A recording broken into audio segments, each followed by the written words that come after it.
Hello दोस्तों, कैसे हो। मैं हूं रवि और स्वागत है आपका बोलो इंग्लिश की इस क्लास में। दोस्तों, आज हम बात करने वाले हैं ट्रांसलेशन सीरीज की। तो ये वीडियो जो है वो उन लोगों के लिए है जो मेरी ट्रांसलेशन की सीरीज देख रहे हैं। तो आज की इस वीडियो में मैं आपको सिखाने वाला हूं सिंपल पास्ट टेंस की ट्रांसलेशन कैसे करते हैं। ठीक है दोस्तों, देखिए सिंपल पास्ट टेंस इंग्लिश में बहुत ही ज्यादा जरूरी टेंस होता है, क्योंकि हमारी सबसे ज्यादा जो कॉन्वर्सेशन होती है या बातचीत होती है वो पास्ट में होती है। इसीलिए हम इस टेंस को थोड़ा अच्छे से समझेंगे। चलिए शुरू करते हैं आज के इस वीडियो को और जानते हैं कि आप सिंपल पास्ट की ट्रांसलेशन कैसे कर सकते हैं, इसके रूल्स क्या होते हैं। चलिए शुरू करते हैं। तो जैसे कि आप मेरे बोर्ड पर देख रहे हो, सिंपल पास्ट टेंस की ट्रांसलेशन करने वाले हैं आज हम। तो जब हम सिंपल पास्ट टेंस की बात करते हैं तो सिंपल पास्ट टेंस दो चीजों के लिए यूज होता है। एक तो जो काम हमने हाल ही में किया होता है, और दूसरा अपनी पास्ट हैबिट बताने के लिए। मतलब अगर आप अपनी पास्ट हैबिट बताना चाहते हो या आप उस काम को बताना चाहते हो जो आपने हाल ही में खत्म किया है, तो आपको सिंपल पास्ट टेंस का यूज करना है। अब इसका यूज कैसे करेंगे और इसकी हिंदी क्या होती है। अगर मैं हिंदी की बात करूं तो सेंटेंस के लास्ट में आपको ता था, ती थी, ते थे, या, ई, ए इस तरह का साउंड सुनने को मिलेगा। जैसे मैं स्कूल जाता था, पापा ऑफिस गए, मम्मी ने चाय बनाई, मैं पढ़ता था, हम खेलते थे। मतलब ता था, ती थी, ते थे, या फिर या, ई, ए का साउंड आपको हिंदी के सेंटेंस में अंत में सुनने को मिलेगा। ठीक है दोस्तों, तो अगर कोई भी हिंदी का सेंटेंस जिसके अंत में ता था, ती थी, ते थे, या, ई, ए आता है तो हम उसको सिंपल पास्ट टेंस बोलते हैं।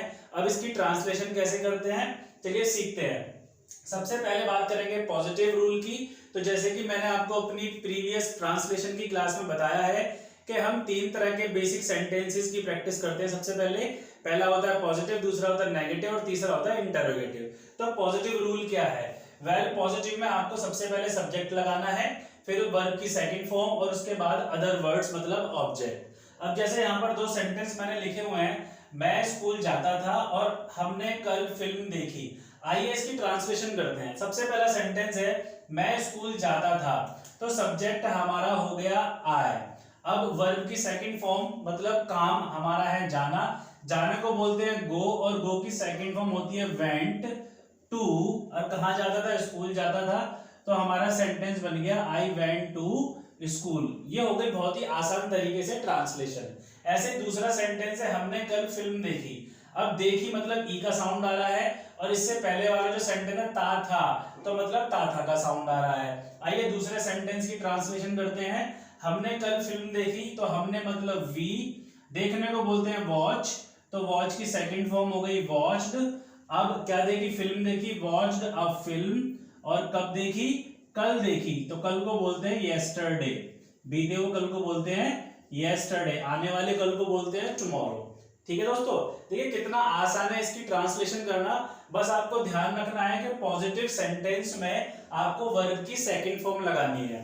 ठीक है दोस्तों, आइए अब सीखते हैं इसका नेगेटिव सेंटेंस। नेगेटिव में क्या करना है, नेगेटिव में सब्जेक्ट आएगा, उसके बाद डिड नॉट आएगा, फिर वर्ब की फर्स्ट फॉर्म आएगी। जी हाँ, वर्ब की फर्स्ट फॉर्म, ध्यान दीजिए इस चीज पर। आपको सेकंड फॉर्म सिर्फ पॉजिटिव सेंटेंस में यूज करनी है, नेगेटिव में आपको वर्ब की फर्स्ट फॉर्म यूज करनी है। ठीक है दोस्तों, वर्ब की फर्स्ट फॉर्म मतलब कोई भी आपको आईएनजी नहीं लगाना, थर्ड फॉर्म नहीं लगानी, ईडी पीडी कुछ नहीं लगाना, सिर्फ आपको वर्ब की first form normal action use करना है, और उसके बाद है हमारा ऑब्जेक्ट। बस ध्यान देना आपको डिड नॉट आएगा नेगेटिव सेंटेंस में। ठीक है दोस्तों, तो आइए इन दो सेंटेंस की ट्रांसलेशन करके देखते हैं। पहला सेंटेंस है प्रिया ने खाना नहीं खाया, तो सब्जेक्ट हमारा हो गया प्रिया। ठीक है, अब उसके बाद डिड नॉट, ये हो गया डिड, ये हो गया नॉट, और खाना खाने को बोलते हैं ईट, ये लगा दिया हमने ईट, क्या नहीं खाया, खाना नहीं खाया, तो Priya did not eat the food. ये हो गया हमारा सिंपल सा इस सेंटेंस का ट्रांसलेशन। ठीक है दोस्तों, ऐसे दूसरा सेंटेंस है बच्चों ने खेल नहीं खेला। अब बच्चों को हम बोलते हैं चिल्ड्रन। ठीक है, सब्जेक्ट हमारा हो गया चिल्ड्रन, फिर आएगा डिड नॉट, ये हमने लगा दिया डिड नॉट, उसके बाद वर्ब की फर्स्ट फॉर्म, तो क्या नहीं किया बच्चों ने, खेला, खेलने को बोलते हैं प्ले। अब क्या नहीं खेला, खेल नहीं खेला। अब खेल को कुछ भी बोल सकते हो आप, वैसे मैं गेम बोलूंगा। तो children did not play game. ठीक है दोस्तों, तो कुल मिलाकर आपको डिड नॉट लगाना है नेगेटिव सेंटेंस में। अब अगर बात करें हम इंटरोगेटिव सेंटेंस की, मतलब क्वेश्चन की, तो क्वेश्चन में आपको डिड पहले लगाना है, फिर सब्जेक्ट आएगा, और इसमें भी आपको वर्ब की फर्स्ट फॉर्म लगानी है। जी हाँ दोस्तों, देखो कितना सिंपल हो गया। मतलब नेगेटिव में और इंटरोगेटिव में आपको वर्ब की फर्स्ट फॉर्म लगानी है, और सिर्फ पॉजिटिव रूल में आपको वर्ब की सेकंड फॉर्म लगानी है। मतलब सेकंड फॉर्म सिर्फ एक ही बार यूज होगी, और वो भी सिर्फ पॉजिटिव सेंटेंस में यूज होगी। नेगेटिव में और इंटरोगेटिव में आपको सेकंड फॉर्म नहीं लगानी है, आपको सिंपल वर्ब की फर्स्ट फॉर्म लगानी है। उसके बाद हमारा ऑब्जेक्ट, तो ये हो गया हमारा क्वेश्चन। मतलब सिंपल पास्ट टेंस का जो क्वेश्चन होगा वो डिड से शुरू होगा। आइए कुछ सेंटेंस की ट्रांसलेशन करते हैं।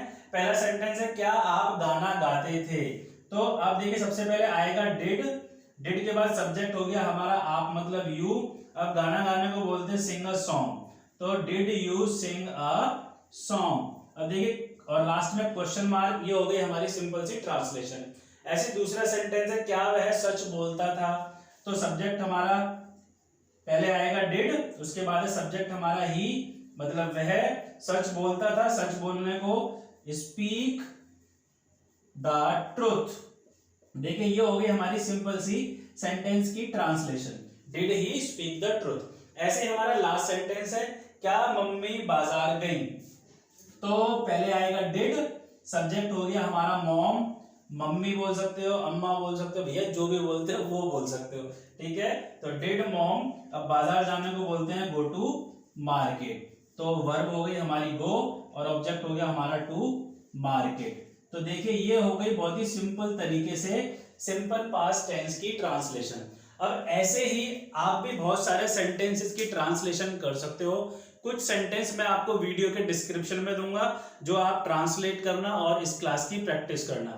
ठीक है दोस्तों, तो ये थी हमारी सिंपल पास्ट टेंस की बहुत ही इजी सी क्लास, और ये ध्यान रखना ये क्लास बहुत ही इंपॉर्टेंट है। तो इसके जितने ज्यादा सेंटेंस आप ट्रांसलेट करोगे आप ही के लिए फायदेमंद होगा। तो ये वीडियो सिर्फ उन बच्चों के लिए है जो मेरी ट्रांसलेशन की सीरीज देख रहे हैं। ठीक है दोस्तों, तो चलता हूं, इसके अलावा और कुछ नहीं कहूंगा। ये थी हमारी आज की बहुत ही आसान सी क्लास। उम्मीद करता हूं क्लास आपको अच्छे से समझ में आई होगी। अगर क्लास अच्छी लगी हो तो इस वीडियो को लाइक करना, और अगर चैनल पर नए हो तो वीडियो को मतलब शेयर भी करना भैया, और चैनल को सब्सक्राइब भी कर लेना। और अगर फिर भी कोई डाउट हो तो वीडियो के नीचे कमेंट कर देना, मैं उस डाउट को भी सॉल्व कर दूंगा और एक और नई वीडियो बना दूंगा। ठीक है दोस्तों, तो ये थी हमारी आज की क्लास। अगली वीडियो में जल्द मुलाकात होगी। तब तक के लिए घर पर रहें, सुरक्षित रहें, ठीक है, स्वस्थ रहें, मस्त रहें। जय हिंद।